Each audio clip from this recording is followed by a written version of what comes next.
Buka mata kalian lebar-lebar.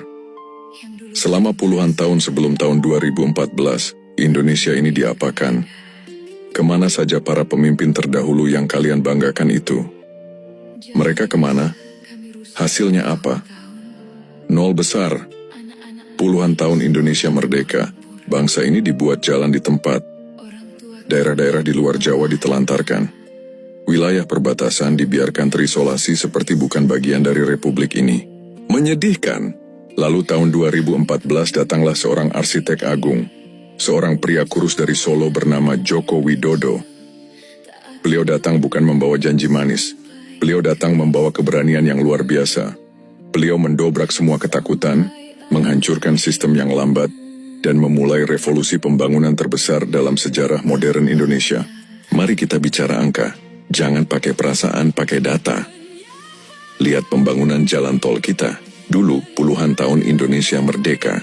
Dari zaman pasca kemerdekaan sampai tahun 2014, total jalan tol di negeri ini cuma mentok di angka 780 km. Menyedihkan untuk negara sebesar ini.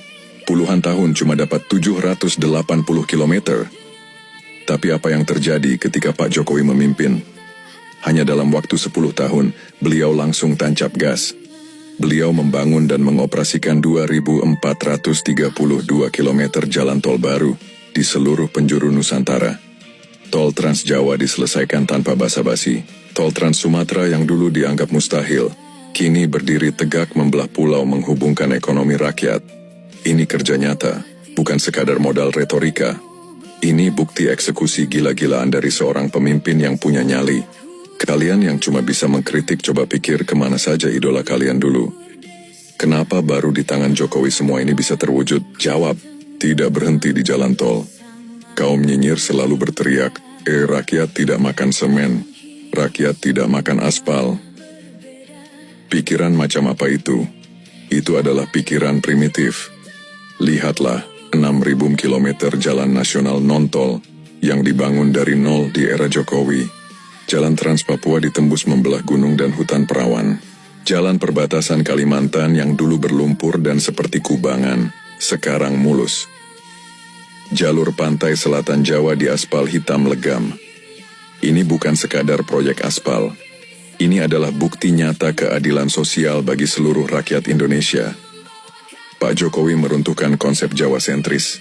Beliau membangun dari pinggiran. Beliau memanusiakan manusia di wilayah terluar yang selama puluhan tahun dilupakan oleh pemimpin-pemimpin kalian terdahulu. Sekarang lihat ke atas dan ke bawah. Lihat angkasa dan samudra kita.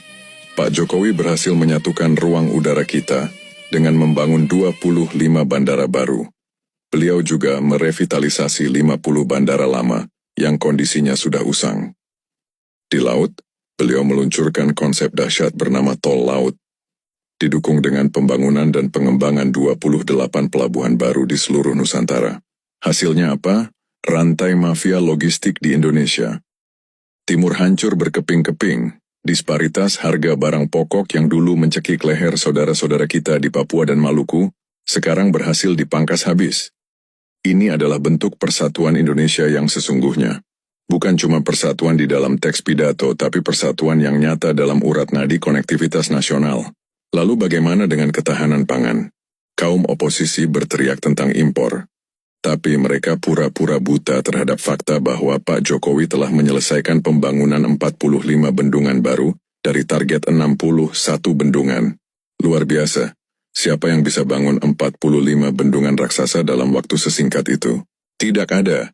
Cuma visi besar, tangan dingin dan ketegasan Jokowi yang mampu mewujudkannya. Bendungan-bendungan ini mengalirkan air ke jutaan hektar sawah, menghidupkan pertanian, dan menjamin perut rakyat Indonesia tetap kenyang untuk generasi-generasi yang akan datang. Tapi apa balasan dari para pengkritik berotak sempit? Kalian sibuk berteriak di media sosial tentang utang infrastruktur. Kalian menangis histeris melihat angka utang tanpa pernah punya kecerdasan untuk memahami ilmu ekonomi makro. Dengar baik-baik, wahai para pengamat amatir. Utang untuk infrastruktur itu adalah investasi produktif. Itu adalah aset bangsa yang akan melipat gandakan pertumbuhan ekonomi kita di masa depan. Menangisi utang yang menjelma menjadi jalan tol, bandara dan bendungan adalah tanda bahwa kalian tidak paham ekonomi. Kalian lebih suka uang negara habis di korupsi atau habis untuk subsidi BBM yang salah sasaran, daripada melihat uang itu menjadi beton-beton kemajuan bangsa. Hah? Kritik kalian soal utang itu hanyalah angin lalu yang tidak ada gunanya. Fakta fisiknya ada, manfaatnya nyata, dan sejarah akan mencatat dengan tinta emas. Di bawah kepemimpinan Joko Widodo, Indonesia telah melompat maju 100 tahun ke depan. Infrastruktur ini membelah angkasa, menyambung samudra, dan membungkam mulut besar kalian semua untuk selamanya.